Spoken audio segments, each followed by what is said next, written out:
അപ്പോൾ ഇതാണ് നമ്മളെ പൊട്ട് വെള്ളരി. ഇവിടുന്ന് തന്നെ ഇത് മൂക്കുമ്പോൾ വെള്ളരി ഇങ്ങനെ പൊട്ടി വരും. അത് നമുക്ക് ഇത് ഇവിടുന്ന് ഇങ്ങനെ കഴിക്കാനും പറ്റും. അതേപോലെ പാലും പഞ്ചസാരയും ചേർത്ത് നമുക്ക് ജ്യൂസാക്കിയിട്ട് കഴിക്കാം. കണ്ടില്ലേ?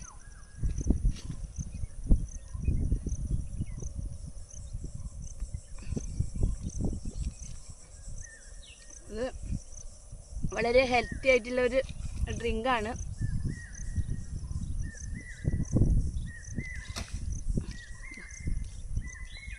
അടിപൊളി.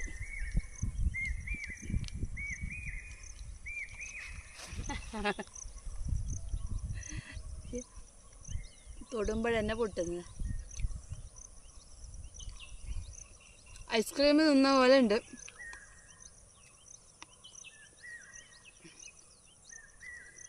സൂപ്പർ